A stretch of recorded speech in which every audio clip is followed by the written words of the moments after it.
I'm Senator Craig Wilcox. I'll be your moderator for this event. A quick review of the rules, if you want to grab a seat at the picnic table, and then we'll be calling you guys up. The rules we set will be Kathy is away. Stephanie Hitt will be speaking as her chief of staff.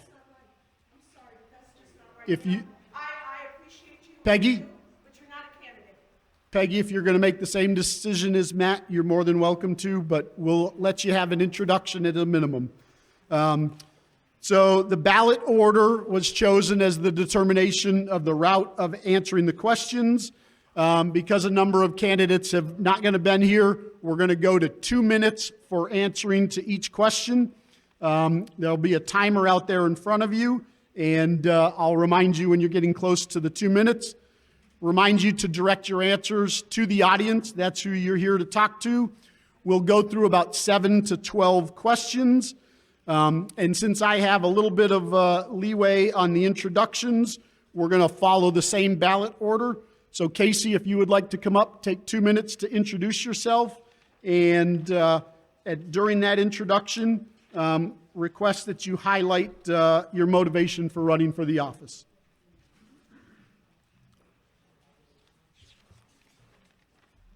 Oh, it's wobbling a little bit. Well, thank you very much for coming. It's a pleasure to be here in this farming community. Does everybody hear me? Okay. I don't know what to make out of it. You know, it became a little bit of a commotion at the very beginning, but the truth of the matter is that we should be better organized. Nonetheless, I want to tell you, because my frustration is I have 2 minutes to speak about problems that were created for 40 years, but I'll try my best. And I don't know how to dance with words or make pirouettes with words, but I'll try my best. My name is Klebek, and I am running for the United States Senator. I am an immigrant born in the oppressive communist of Poland. I have a passion to preserve and protect our democracy for this and future generations. I would like to share a message that America is still a beacon of hope and freedom. The world still knows that America is known for its distinct sense of opportunity, where hard work can fulfill just about any dream and success. I would like to tell Americans that this dream is still achievable and it can be achieved. I would like to empower Americans with the opportunities for success. Here in America, I was able to raise my family and forge my business. Now I reached a moment in my life where I can in return for my successes, I would like to serve this country as a senator. At this time, I would like to warn also America, especially today, that our freedoms and liberties are under assault by our own government. Our values, our religion, our families, and our way of life is in danger, and we must stop it right now. But you may ask, what do I do for you? Or what is my mission and vision for Illinois? And here's what I like to do for Illinois. First of all, I would like to create for all people of Illinois the best jobs possible. 10 more seconds. To that extent, I like to designate special economic zones for advanced technologies, stop a massive exodus from Illinois, and bring back jobs from overseas from the last 40 years. That's 8 million jobs and 50,000 factories. Reduce the corporate individual taxes. Thank you, Casey. Thank you. Thank you.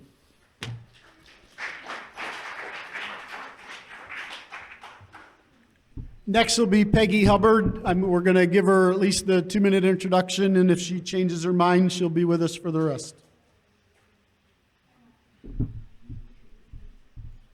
Hello, everyone. I'm Peggy Hubbard, candidate for U.S. Senate. I'm from St. Clair County, which is downstate, southern Illinois, 37 miles across the river from St. Louis. I'm a former police officer. I am a Navy veteran. I worked for the IRS 17 years. Don't hold it against me. I'm the mother of 6, grandmother of 22. I've been married to my husband, Charlie, who's a Ferguson police officer for 32 years. We just celebrated our 32nd wedding anniversary. Forgive me for hauling in here late, but I was in Iowa. I've been on the highway driving since 4 o'clock this morning. and I'm going back to the Quad City. Folks, I've been on the road ever since Memorial Day. I have covered, as of today, 104 502 miles. I have covered this whole entire state as a candidate. I have traveled from Chicago to Quincy, down to Cairo, over to Marshall and back. I'm going back out again as soon as I leave here. I am sorry, and I do apologize, because I was informed that this was going to be a candidate forum for candidates. I am going to fight for you. I'm out here on the road for you. I've been away from my family, my husband rather, since Memorial Day. I have not been home. I will not see him until Monday. That's the commitment I have for the people of Illinois. I'm grassroots. I don't have a lot of money, but what I do have is a lot of heart and a lot of fight.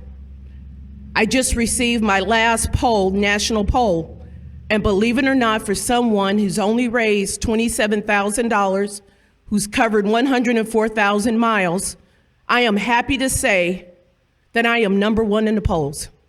So that puts me in a great position to continue to fight for you. And I will fight for you. I will fight to close the borders. I will fight to make sure our police officers come home. I back the blue.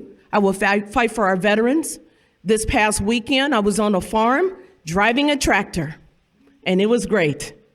So forgive me for not taking part in this forum, because I was informed something different. But that does not diminish my commitment, my love for the people of Illinois. And I'm going to take a breather for a little bit, and I'm going to jump back on the highway. I got to go back to Quincy and to the Quad City to get ready for another event. So please keep me in your prayers. Please keep my family in your prayers. I have a lot of experience working for the federal government. I know what it's like to work hard. That's what I do. That's all I know, is working hard. Nothing has been given to me, and I do not have any endorsements. But guess what? There was a man who stood up, and they turned their backs on him. All the Republican parties across the country did. He had not one endorsement, and he became the President of the United States, Donald J. Trump. Thank you, Peggy. Thank you. It's all right.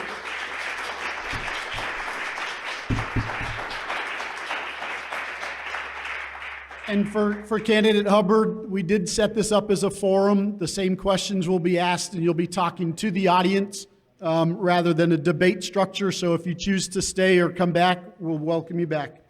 Next up will be Stephanie Hitt on behalf of Kathy Salvi. She's her chief of staff. Remind you that you'll be talking to the audience on behalf of Kathy, and couch it that way. Oh, sorry, not quite as tall. Hello, my name is Stephanie Hitt, and as you've heard, I'm Kathy Salvi's Chief of Staff or Campaign Manager. Kathy, again, thanks all of you for welcoming me here today so that I could speak on her behalf. As you've heard, she is hosting the wedding today for her son, one of her 6 children. One of the reasons Kathy is running is because she didn't plan on running. I think none of us knew how bad things were going to get coming out of Washington. Like many of us, Kathy was living her life, struggling with all the same issues that we have, the high prices, the gasoline, watching the disasters in Afghanistan, and now sort of hedging around Ukraine. And she said, I'm tired of doing this. I'm tired of sitting on the sidelines. Enough is enough. We need to start fighting back in Washington, D.C. So unfortunately, her son was not going to change his wedding for her Senate campaign. However, Kathy has been a lifelong Republican in the state of Illinois. She was born and raised here. She raised her family here. For the last 25 years, she, along with her husband, have built essentially the conservative brand here in Illinois politics. Kathy herself ran for office back in 2006. Her husband has run multiple campaigns as well. And finally, after the 25 years of hard work, building the strong conservative principles that define her and now the Republican Party is finally realizing that you need a pro-life, pro-family, strong candidate to take on Tammy Duckworth. Some of you may have heard that Kathy she's received almost every single endorsement from every township endorsing. She just received the Daily Herald endorsement. And the reason why is because Kathy is singularly the only candidate that has the solid, true, vetted conservative chops to carry the conservative principles to Washington, D.C., but also the skills as an advocate, as a lawyer, as a former public defender, to fight and persuade and to win for all of her clients and now all of her constituents. So for that reason, Kathy said we need a solid, tested voice in Washington, D.C., who not only speaks for Illinois, but who knows all of Illinois, and she has traveled this state from the top to the bottom for the last 25 years. Thank you, Stephanie. Thank you. Thank you very much.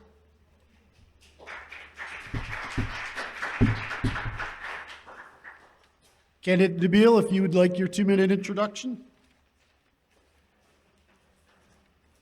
And a reminder, if you can, a little of your motivation for running in this answer. Yes, I grew up in Illinois. One of my best memories is driving down I-55 with my dad to go fishing in Braidwood.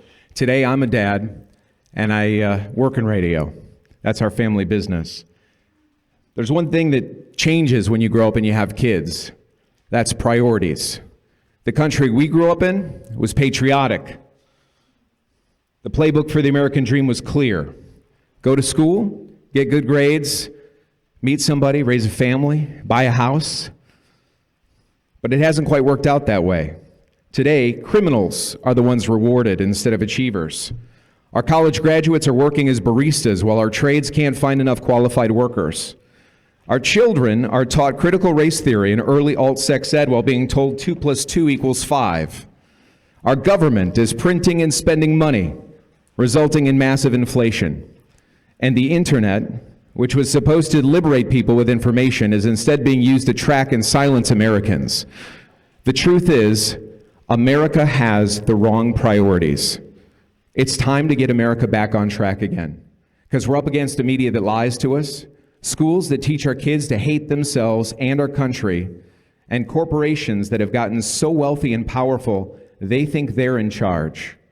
It's time to put America first, protect our children, support parents, restore law, order, and common sense, and secure our border once and for all. And instead of pretending we can somehow fix the rest of the world's problems, we got to get back to our Constitution and we the people. As your United States Senator, I will represent we the people in Washington, D.C. and back here at home. You can find out more about me at dubielforsenate.com.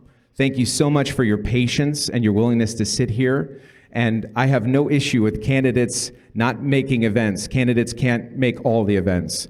I only have an issue with a candidate forum with candidates only in the forum. We can't identify as a candidate. In order to be one, you have to be one. And Casey's a candidate, Peggy's a candidate, and Matt Dubiel is a candidate. There's a few other candidates that couldn't make it today. And you should research them all. Find out everything you can about all 7 candidates that are running for United States Senate.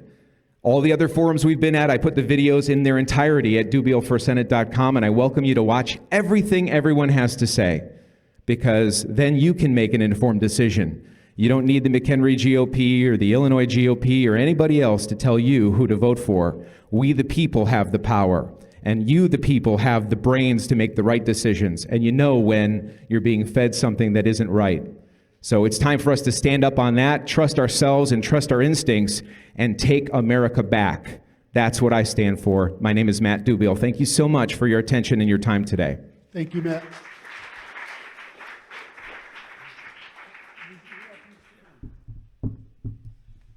So the next question will be starting with Peggy, if she is still here.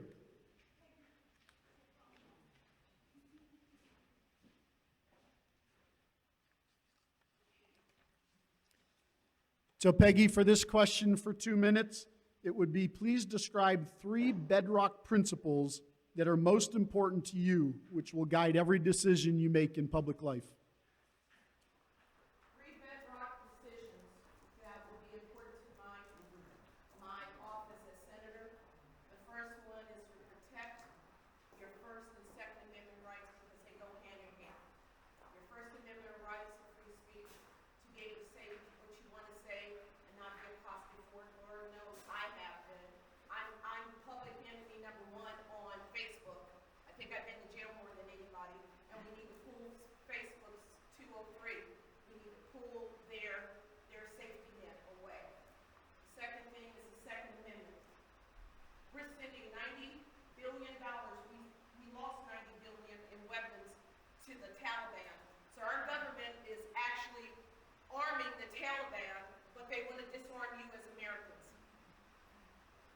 there's no accountability.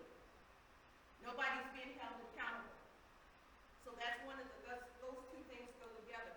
The second thing that I am really, really passionate about is our veterans. I'm a veteran. My daughter's a veteran. My granddaughter leaves Monday morning for the United States Navy in great mistakes. I'm calling great mistakes. We have to make sure our military is strong. Our military is a joke. It's weak. China is laughing at us right now. We're taking billions away from our protection from our military, and we're sending it overseas. So that's the second thing. The third thing, the most important thing to me, they go hand in hand. Planned Parenthood defunded. Stop sexualizing our children. If these school districts in Illinois depend on federal funding for their budget, and you stand on CRT, you stand on sexualizing my grandchildren and your children, you're not going to get a dime. It takes 2 senators to sign off on those budgets. Dick Durbin said, if I become senator, he's going to retire. Let's make it happen. You are not going to use, when they say federal funds, it's not federal funds, folks. It's taxpayer money. It's your money. We should decide how our money is going to be spent. And working for the IRS for 17 years, I know where the holes are. I know what they're doing. I know that they weaponize the federal government, the IRS, against the Tea Party. Because how do I know this? I handle those cases. So I know for a fact what the government does. Thank you, Peggy.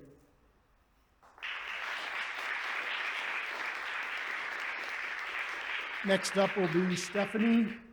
3 bedrock principles that are most important to Kathy, which will guide her decisions in her public life. The 3 things that Kathy looks at when she's making decisions and what she's going to do in representing Illinois are 1, parents. Parents are number 1, looking at everything through the eyes of every single person who's a parent. The second thing is pro-life. Kathy is undoubtedly and unapologetically pro-life, and that was just proven by the Illinois Right to Life gave her sole interest. And thirdly, energy independence. I'll start with the third one. Energy independence, as we've learned these last few years, this last 2 years, is really the root of everything. It's what's leading to our skyrocketing gas prices, food, everything. But it's also deeply connected to our security, our global security as well. Without energy independence, we don't have a secure country. But when we talk about pro-life, Kathy is one of those people who in every single decision in her life determines whether or not that decision is based on the value and dignity of a human life at all stages. And most importantly, many of us here are parents, we have parents, and so on. Everything that is hitting us today, it's as if we're being attacked as parents. And Kathy understands that as a mother of 6 herself. And that is the gas prices. How about the border? The border is related to being a parent. There isn't a single parent here who isn't worried about the fentanyl that's coming over the border and killing our children in high schools and colleges. And then in addition to that, we as parents have to fight our schools. And that is the number 1 thing she's saying I'm doing, is putting parents back into the driver's seat of their education, taking the education of their children away from administrators, bureaucrats, people from Washington, D.C., who want to dictate what your kids learn. They want to dumb you down. And so for that reason, Kathy is focused primarily on everything that affects us as parents. So thank you very much for giving me this opportunity. Thank you. And Casey, 3 bedrock principles that are most important to you, which will guide every decision you make in public life. I would say this, the 3 most important principles that embody the same that I use in private life. I will use it and carry on forward also in my public life. And that is honesty, justice, and humanity.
this is the bottom line. We cannot allow people to decide how we treat people with different notions, with different ideas, with different pending effects. We have to go to the basics. So our family is preserved, our values are preserved, and our system of values is preserved. Thank you very much. Thank you, Casey. We'll remind you that speaking into the microphone will allow for better audio on the videos, and also with the rain starting to hit a little heavier on the tin roofs, it may be better for the constituents to hear as well. So Stephanie, you'll be first on this one.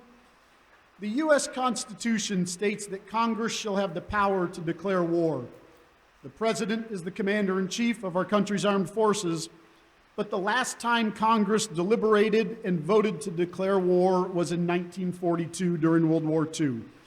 If a new conflict were to arise involving an ally or a treaty partner, does Kathy believe that Congress needs to vote on any deployment of U.S. troops for any new war that arises in the future? Thank you for that question. Well, you know, it's very interesting because Kathy is the first one. Well, Kathy, and I will say all Republicans now, we see that we are in what we call maybe a warm war at this point, and that is that right should be given to the people, and that is represented by our representatives in Congress. When we have an executive who can put our troops immediately in danger without the will of the people, that is a violation of our Constitution. So Kathy would only support those conflicts and wars that come from the support of the people through Congress and through the Senate. What we are seeing today is the fact that we are putting our troops, our resources at risk right now and engaging in a war with another nuclear power without any will of our people. And it's also because somebody mistakenly made a mistake in a speech saying, I don't mind if there's a minor incursion. If that's what gets us into war, that is exactly what the Constitution is protecting us against. And that is why we need to make sure that when we send people to Congress, they stand up and they fight against an executive, our commander-in-chief, who is willingly and negligently willing to put our troops at risk. And for that reason, Kathy is taking on Tammy specifically because we have a senator representing Illinois who has served herself, who sits on the Armed Services Committee and has yet to speak up against this commander-in-chief and give her common sense advice. All she is willing to do is go along with Joe Biden, who is willing to put all of our best resources at risk. So for that reason, we need senators like Kathy Salvi, who will actually use the resources and the voice to take a stand, even if it means going against the commander-in-chief. No more rubber stamps of progressive politics. And that's why Kathy's running against Tammy Duckworth. Thank you very much. Thank you, Stephanie. Casey, if a new conflict were to arise involving an ally or treaty partner, do you think Congress needs to vote on any deployment of U.S. troops for any new war that arises? And if you use the mic, it'll be a little better on audio. Do you want to hear the first part as well? Yep. So the U.S. Constitution states that Congress shall have the power to declare war. The President is the Commander-in-Chief of our country's armed forces. However, the last time Congress deliberated and voted to declare war was in 1942 during World War II.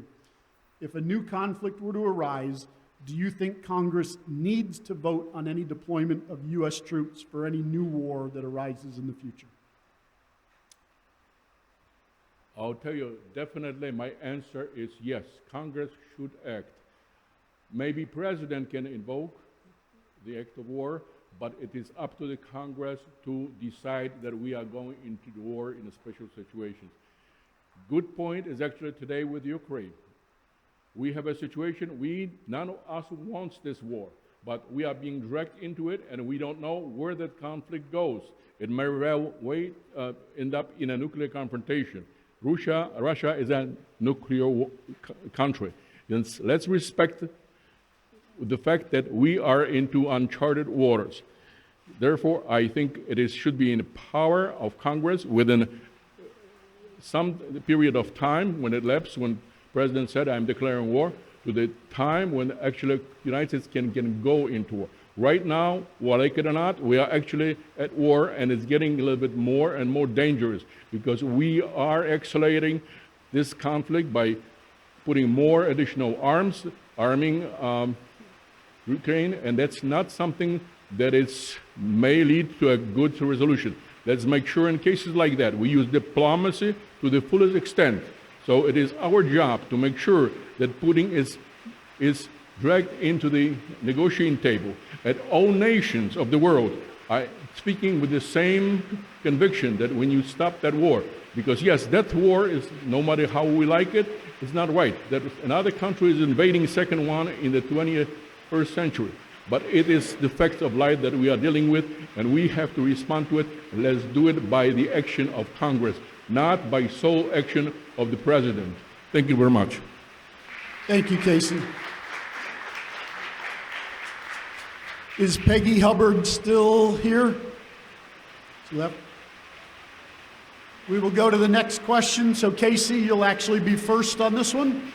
So this question, and please pardon the rain, so we'll try and speak up a little. The First Amendment guarantees freedom of speech. However, big tech companies control social media platforms that are used by most of our country's citizens. Conservative voices have been banned, canceled, suspended, and otherwise suppressed by these companies. Section 230 of the 1996 Communications Decency Act says an interactive computer service can't be treated as the publisher or speaker of third-party content. In your opinion, have the big tech companies overstepped their bounds, and what legislative remedies do you think are needed?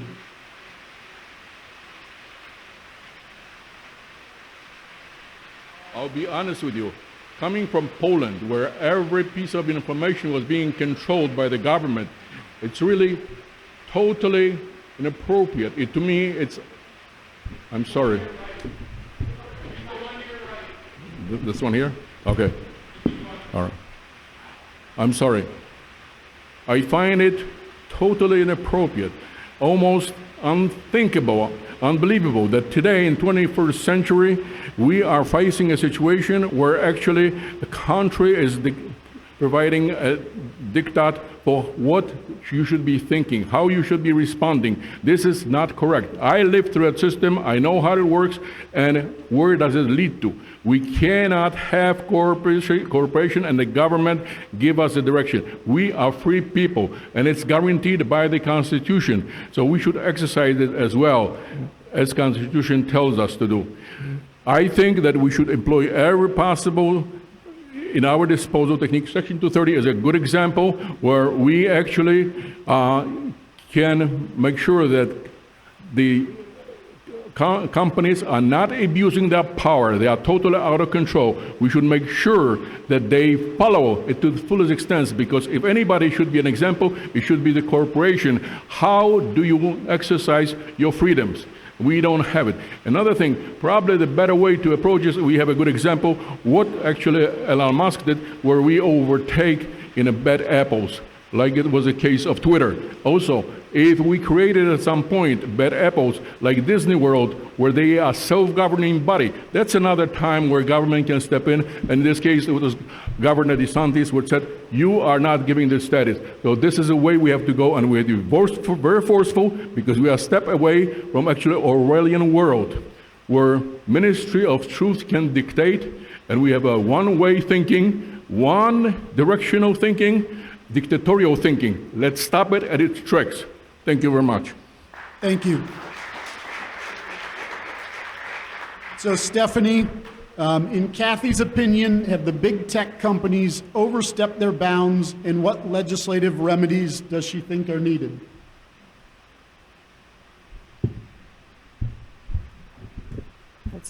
This is the one that works? Okay. Okay. All right. Okay. Sorry, I'm a little shorter than Casey. I am much shorter than Kathy, by the way. Kathy would definitely want to review what we're allowing big tech to do.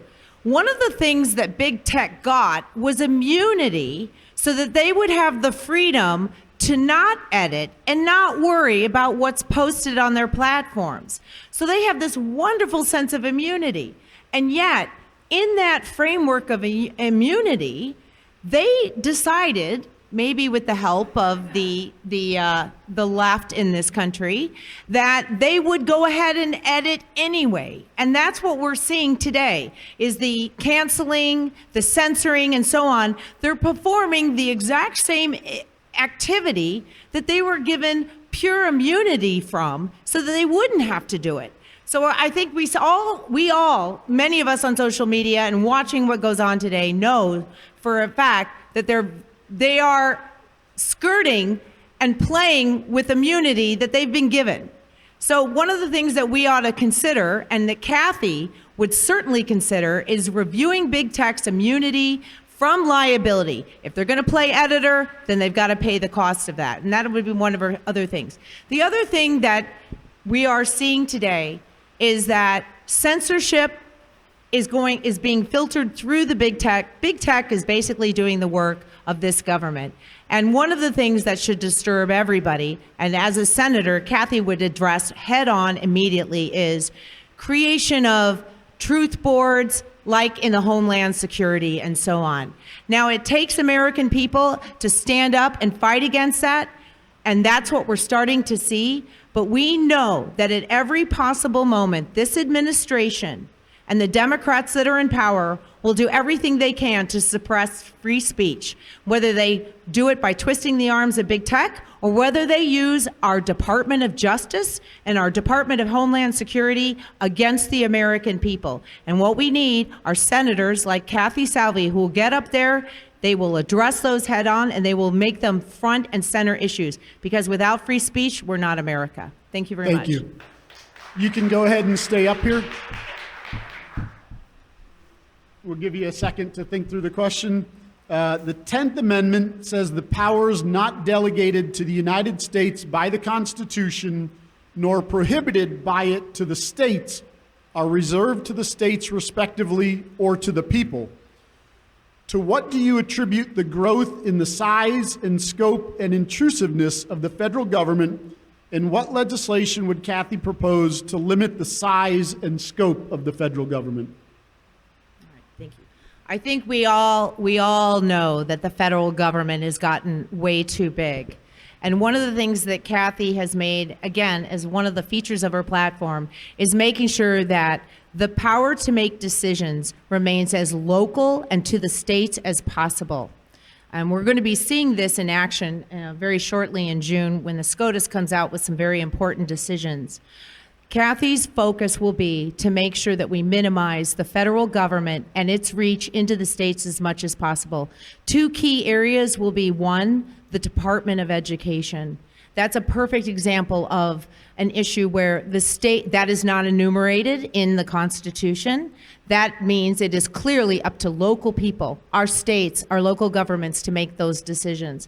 And secondly, we're about to get a SCOTUS decision outlining the right or the control of abortion in the states. And that'll be one of those areas where, again, finally, what the Constitution was meant to do, and that was to make important decisions as local as possible, we will, with some luck, have a decision where that kind of decision will remain in the hands of the people, for example, here in Illinois, to make the most personal decisions directly. So any time that the federal government wants to make a decision that interferes and walks in your front door, Kathy will fight against it. Thank you. Thank you. Casey, this question is in regards to the 10th Amendment.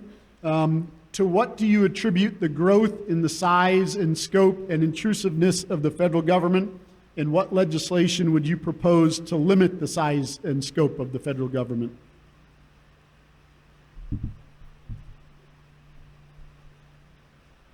Well, ladies and gentlemen, we just let the government to overtake of our lives. Because yeah, this is the very truth. Government is not only right now trying to tell us what to do every day, but because of the sole power of even employment. Over 50% of our workforce, if you're including all the local and state employees, is in a government. So they have a very obtrusive role, actually, in conducting the way they behave. How to stop it? Well, first of all, let's go by the Constitution. Let's have states decide their own role and govern themselves. Let's the government stay away from running businesses they ought not to run. And there are plenty of them, not just Medicare and healthcare. There are a lot of other industries where private industries can thrive and we can reduce. Let's reduce also the amount of rules and regulations that are put on the books. That's another way to stop interference in our way of life and our daily life. This is what we can do, and we need to elect people that will charter the course, they will introduce the new legislation to stop the intrusive government in our life. And let's just, the last thing, don't forget as well as Texas, because Texas is also in a way of solution that controls our daily livelihood. The more Texas, the less freedoms. The less Texas we have, the more of a freedom we can enjoy from our life. So let's make sure that we take care of obstruction by legal actions, by legislation. That's totally in the power of us. Thank you. Thank you, Casey. You can remain up here for the next question. You can remain up there. You'll be first for this one. We have a three-part question on immigration. I'll read this. The Constitution grants to Congress the responsibility to pass laws regarding the migration of persons to our country. The U.S. Constitution and federal laws are supposed to be the supreme law of the land. What do you propose to do as a member of Congress to deal with certain states and localities that pass laws to create sanctuary cities in defiance of federal law? Okay. Thank you very much for this question, because I am an immigrant and I came to this country as an immigrant, but I followed the rules of the law and took my family in all 15 years to become finally a citizen of this country. No invasion overnight into the country, no illegal entry into the country. I believe that the border should be on a total control, and we should never allow open borders the way it is exercised today. And I'll tell you, my solution to this immigration, because we need immigrants. We built this country on immigration. But the way to do it is to totally change the 100-year-old system, where I believe what we do is create a new set of laws where actually what we're going to do, we're going to create agencies in each country interested in immigration to the United States, where we're going to have a special processing centers where we can vet the people and decide on who's going to enter the country based on their values, based also on our own needs.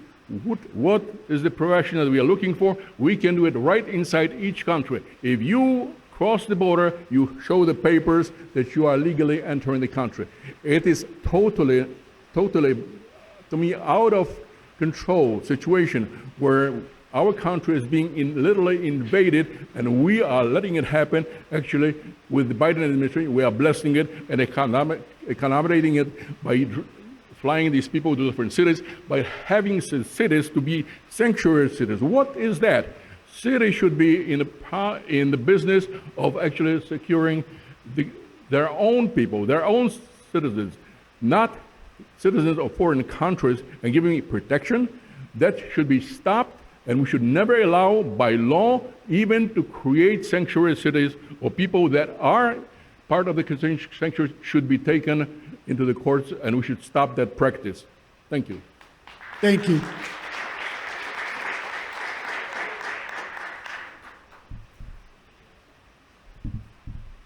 So Stephanie, what does Kathy propose to do as a member of Congress to deal with certain states and localities that pass laws to create sanctuary cities in defiance of federal law? Well, I know that Kathy feels very strongly on this issue.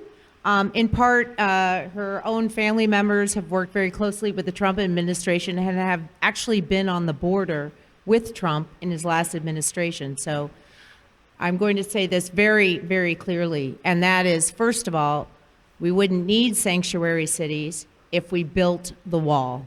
And that's something that's very, very important. So before we start, questioning what we do with immigrants here, let's get that border secure. And we need to make it safe. Kathy is heartbroken now by what we see on the border. What has been created isn't an immigration policy. It isn't doing any benefit to anyone. It has created a humanitarian crisis that we have not seen the likes of in years and generations. What we now have is a border and an immigration policy that is being run by drug cartels and by thugs from, gangster thugs, basically, who are using our border to drive fentanyl, illegal weapons, and human trafficking into this country. It's destroying what was at one point, and as Casey can share with us, the immigrant dream. We all believe in that dream. We all believe in that American dream that people all want to come here for. And what we are seeing, first and foremost, is a huge crisis. And that would be the first thing that she would do to deal with the sanctuary cities. And then, as a senator, of course, one of the things you need to do is make sure that those areas of the Constitution where the federal government is inscribed, is supposed to be protecting our country, that is being respected by states and cities from around this country. So first of all, what we need to do is make sure that we secure this border and we stop the humanitarian crisis that is destroying the dream of America. Thank you very much. KathySalvi.com. Thank you, Stephanie. We'll keep you up here for the second part of the question. So still on the immigration aspect, does Kathy believe that immigration law can be written by executive order as it seems to have been? And what are her beliefs on whether all executive orders should be approved by Congress within a certain time period? And does she support completion of the wall on the border between U.S. and Mexico? Okay, I think I've answered the border wall question. That seems to be the crux of it. But give me the first two ones again, just to make sure. The first part is about whether immigration law should be written by executive order, or should all executive orders be required to be approved by Congress? Well, what we have seen, and I think one of the reasons that Kathy did decide to run, is that we have a government that seems to be only run by executive order, and that's been frustrating.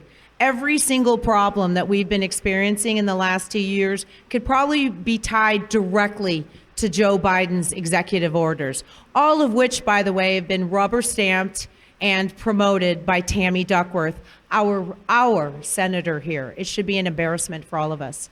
And so what we need to do is, our immigration policy has to be decided in accordance with our Constitution and our laws, which are completely being ignored. And secondly, by the will of the people. That's why we need to elect people that will go to Washington and not rubber stamp the executive on down, but to actually go and bring our views and our ideas to Washington.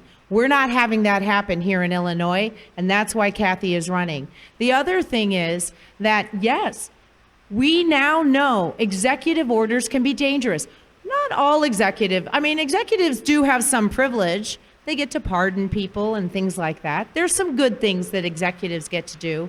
But when it comes to the very issues that affect our daily lives, and that we send people to Washington to represent us on, then yes, those must be reviewed.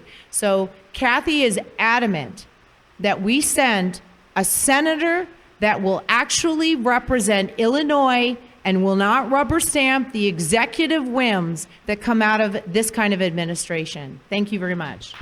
Thank you. So Casey, the second part of the immigration question is, do you believe immigration law can be written by executive order, or do you favor a requirement that all executive orders be approved by Congress?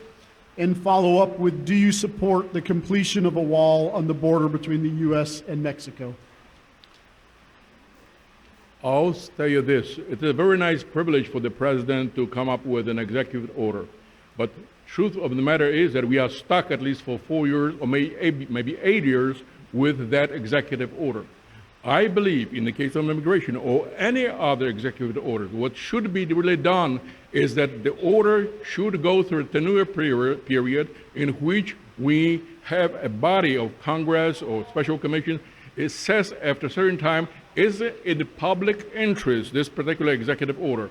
Because if it's totally counter to what 80% of us think or would like to do, we have to change that. So I would like to have either the Congress or special commission this particular power to reverse the course after some duration of time agreed upon. Because it is unthinkable, unconscionable that we can be stuck with something that nobody wants. So for that matter, I think it can be applied to all other situations, but executive order should be also prevented if a situation arises and it's counter to our public interest. Thank you. Thank you. Casey will keep you up for the next question. The Fifth Amendment outlines two methods of amending the U.S. Constitution. Only one of the two methods has been used in the past for the 27 amendments that have been passed by Congress and ratified by the states. The other method is driven by the grassroots and the states to call a convention of states to propose the types of amendments that Congress seems unwilling to consider. Do you support the Convention of States initiative and the standardized state petition that has now been passed by 19 states to call such a convention to develop amendments that would impose fiscal restraints on the federal government, limit the power and jurisdiction of the federal government, and limit the terms of office for its officials and for members of Congress? Why or why not? I'll tell you, this is just right up my alley, because I think in every possible situation where we can reduce the intrusion of a government, we ought to exercise it. So to this, I would say definitely yes. Yes, we have to limit the government control, and we have to give local jurisdiction more of a power to exercise their own destiny. So I'm for it to make sure that we do not let the government totally control all the aspects. So yes, I agree with this proposition, and I would vote for every situation where we are trying to limit and give it to the state that particular function, because it is up to the people of given state. Each state has a different needs, different requirements, and we should honor that as well. Thank you.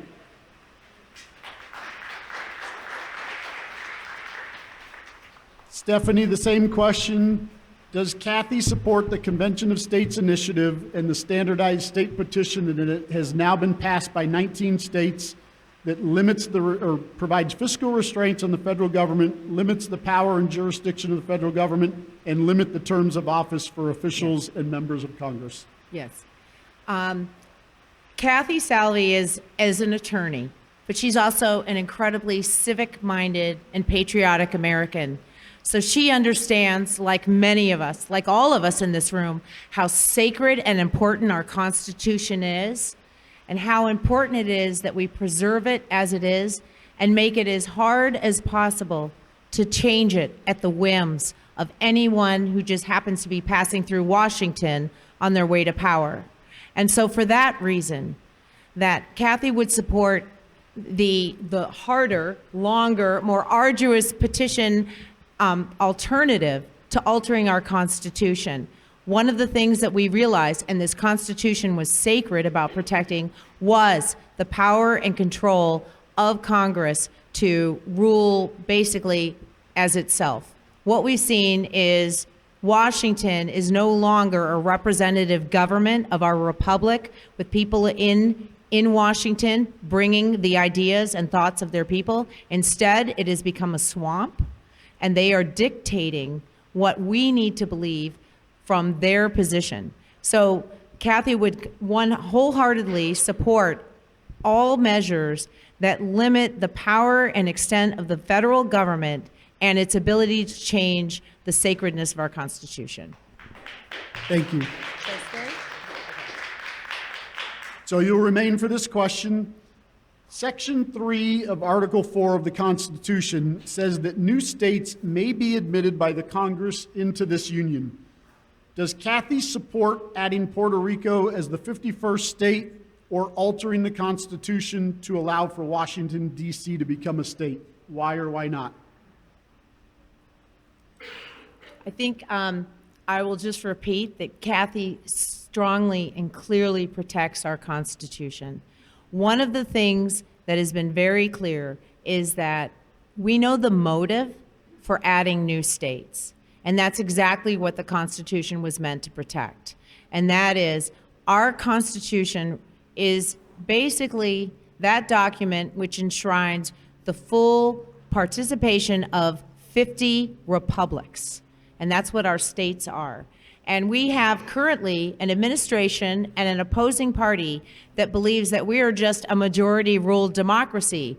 And it's difficult, it's inconvenient to have states be fully and fairly represented. So what do they want to do? They want to add 2 states that would add 4 senators that would forever enshrine what they think would be their power balance. So for that reason, Kathy would be fully opposed to that kind of position and that kind of rule. We are always an emerging and changing democracy, and we do know that we have a history of adding new republics, newer states to that. But that is done through a full and fair and vetting and representational process, which we are not seeing in what is being proposed in Washington now. So until we become fully representational again, Kathy would oppose, or she would stand up and make sure the voices of all Americans and the supermajority of Americans is reflected in what's in Washington and not the whims of who's in power. Thank you. Casey, the same question to you. Section 3 of Article 4 of the Constitution states that new states may be admitted by the Congress into the Union. Do you support adding Puerto Rico as the 51st state or altering the Constitution to allow for Washington, D.C. to become a state? I think everybody is happy with the number of states we have right now in the Union. And to me, the idea of adding additional actually bodies or cities for that matter, it's not something that we should exercise or treat very seriously. Let's stop and think, especially in case of the Washington, D.C. We're really talking about having another democratic state added to the country. That's a totally country, and also it does not make sense that a city could become actually another state. We should be very careful about this exercise because we can have other cities follow the same trend. How about New York? How about Los Angeles? So this is not something that should follow at any point. And I think sometimes there may be a reserved situation for certain bodies like Puerto Rico, but they, by all measures, already exercise to a lot of extent, a lot of powers actually that exercised by the states. I don't think we need to be as crucial and as determined to include them as a state. But if it's anything done, it should be done under the control of a Congress. It should be up to the Congress to decide to what should be treated as an additional state. And I'm sure the Congress would be wise enough and had the common sense to understand that there are certain rules that are not to be played. And having a city-state like Washington is definitely not one of them. Thank you. Thank you. You'll stay up. We do have time for one more question, and then we will go to closing remarks.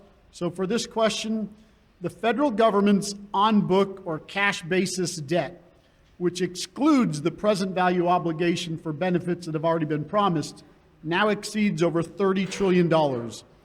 An amount in excess of $90,000 for every man, woman, and child in the country. So if elected to Congress, will you put forward a balanced budget amendment? What would be the key provisions of your proposal? and what changes do you think the federal government should make in its budgeting process? Well, ladies and gentlemen, if you run your own home family budget, do you ever allow for deficit budgeting? Do you allow for spending beyond your means? You do not. So this is what happens right now because the government is in a position to have the apprentice presses running. They're doing it. This is unconscionable, and it's maybe even ruining our country. And we can see how it materializes via inflation. So I am all for having budgeting without any deficit spending at all. And yes, it is maybe very painful, but maybe we can take stepwise measures to make sure that we get where we started from. Not many years ago, we had almost like $10 trillion. Okay, that was 20 years ago. Now it's $30 trillion, and it's right now in every year. As Silva said, $3 trillion last year it was budgeted for deficit. That is not to be followed. We cannot accept it. We have to fight it in every way we can because otherwise it's going to ruin our country. Inflation is going to be the one that actually we're going to feel, and we are feeling pain already at the gas pump, at your grocery stores. It is unthinkable. We cannot let it happen. Let's control it at its where it is. Let's stop printing presses because that's how we create. Let's also revisit the idea of a Federal Reserve System because we have a treasury. Maybe treasury should be the one that is sufficient to do all the controls that we need to make sure that a dollar has its value. So there are a lot of ways we can approach it, but we have to be consistent and we have to introduce the legislature to actually revisit some of the issue. And Federal Reserve System is definitely one of those that we should look at it because that creates and inflates our ability, how we spend the money. Because almost on will, governments decides how much they want for their own programs by having printed presses. So let's stop it at its tracks. Let's do it now. Let's make sure that the legislature is there in place to have balanced budgeting. Thank you. Thank you, Casey. So, Stephanie, this question is about the federal government's debt. If Kathy is elected to Congress, will she put forward a balanced budget amendment? What would be key provisions of her proposal, and what changes does she recommend for the federal governing budgeting process? Well, I'll answer the question short form first, and that is I know for a fact that Kathy, especially as a mother of 6, knows how important it is to have a balanced budget. So she would take those same values directly to Washington as your senator. She would go in there and know that it's not just enough to have a balanced budget, but that when you're proposing bills and you're proposing spending and you're going through, you're also going through and you're finding ways to cut the pork. That's the other thing. One of the things that we know right now that our biggest problem, which is inflation, is due in major part, although not solely because energy independence, is in fact the spending that goes on in Washington. So in fact, that would be one of the top most priorities that Kathy would bring, and that is common sense in how the government is spending our money. And it was interesting that you mentioned that the tax burden was $90,000. We've actually heard it. I've heard a higher number.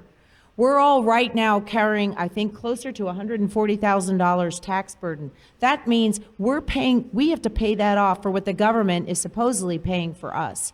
So that is one of the things we need probably utmost right now at this point in time is to send somebody to Congress, send Kathy Salvi to Congress who knows that we cannot spend. We are not like giving the keys to the liquor cabinet to the teenagers, which is basically how the Democrats have been behaving with our money. What we need to do is get common sense people into Washington who know exactly what we need to be spending money on and not dream progressive policy wish lists. So Kathy would 100% wholeheartedly, if not herself sponsor, endorse every bill that goes to reducing this spending and budget. Thank you. At this time, if you would stay up, and you'll have 2 minutes for closing comments. Again, I want to thank all of you here in McHenry County for allowing me to come and speak on behalf of Kathy. I know we'd all like to have her here in person, and I truly apologize that she can't be here, and I'm grateful that you understand that she's doing all the things that we're going to do when we walk out of here, and that is go out, live our lives, raise our families, and make sure that we can keep our lives happy here in Illinois. So again, I thank you so much. I really appreciate it. As her campaign manager and chief of staff, I want to tell you right now that Kathy is committed, and I'm there to make sure she is, to be here for the people of Illinois. She's not going to Washington to have a career. She's going to Illinois to fight for all the things that she's been raised with here in Illinois. She was born here. She raised her family here. She's going to be buried here.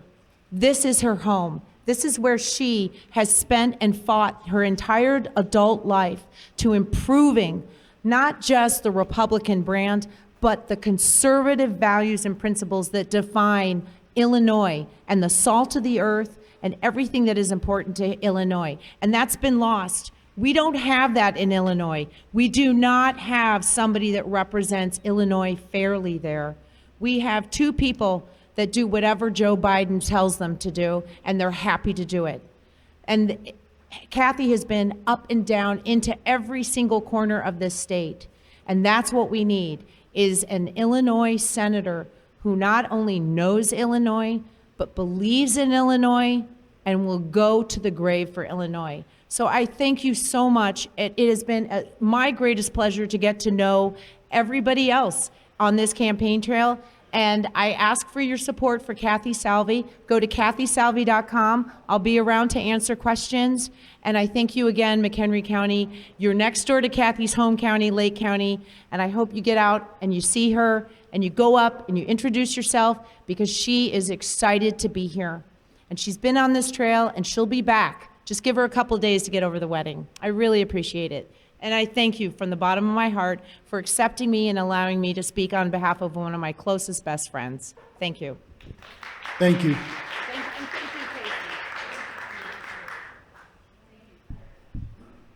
So Casey, 2 minutes for closing comments.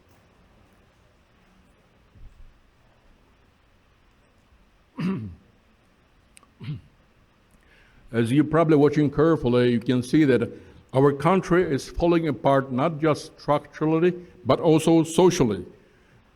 Our freedoms and liberties are under assault by our own government.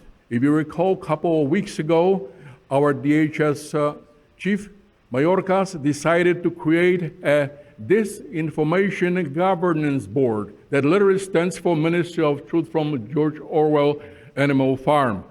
We have to also stop the influx of cultural Marxism into our life. We have to make sure that our universities stop teaching the delusional CRT ideologies, that our families and our schools are free of this corrosive and delusional and highly dangerous ideology. I lived through it. I know how it finally ends up. It ends up in a disaster for the country. But also, I want to tell you something, that since violence and crime is spilling over our street, we must bring back also our founding principles of morality and civility to our lives. So what I want to propose, in the first 100 days of my office as senator, I would like to introduce a Klebek Act. What it stands for is Congressional Historic Legislation for the Endowment of Birth Equality Knowledge. What it amounts to is having our schools, high schools, teach at least 10-hour classes on sanctity of life, from inception to death. Not only looking at the different difficult moments of our life where our youth deals with drugs, gun violence, etc., but also good aspects of life, how to establish a relationship, how to create a family, how to raise a family. This is what my purpose is. I want to tell you that I'm strongly pro-life, I'm pro-Second Amendment, and I will defend our constitutions and our freedoms and liberties. Okay? Let's bring peace and prosperity to this country. Let's make sure that our borders are closed for good. Let's maybe build the wall finally. And let's make sure that America is safe and secure again. And please look at my website, caseyforsenate.com. And also, I want to tell you, we distribute materials. Just to make it more informative, what our campaign is doing, we publish a campaign newsletter, which is called Casey's Key Point Newsletter, and also with that as a copy of Klebek Act. So, take the time and read about it, but these are pivotal moments in our country. Let's make sure that you vote for the right person to be in Congress and in the Senate as well. So let's make sure that you get yourself acquainted with what that Klebek Act is about, but it is for bringing back civility and morality into our life again. Thank you very much for your attention, and vote for Casey Klebek on June 28th. Thank you. Thank you, Casey. So thank you all for your patience as this got a little underway, a little late. I just want to remind you that this entire forum was conceived and coordinated and for the most part set up simply by McHenry Township GOP, a small group of PCs. Obviously now you see support from many of the other townships and from the county members. So please bear with us and our patience. We do apologize for the late start and everything. The next for you, if you have your guidebooks, in this building will be District 6, which is Burton Township, Johnsburg, and parts of McHenry County. In Stage 3, back to the right, is District 5. And in Stage 4, the building that kind of where everyone came in, is going to be combined District 3 and District 4. Because of the rain, District 4 is going to remove from the main stage and go there. And then Districts 1, 2, 7, 8, and 9, which are uncontested in the primary. If those are your new districts, those candidates will be in the red and white tent in the center area between all of the different candidates.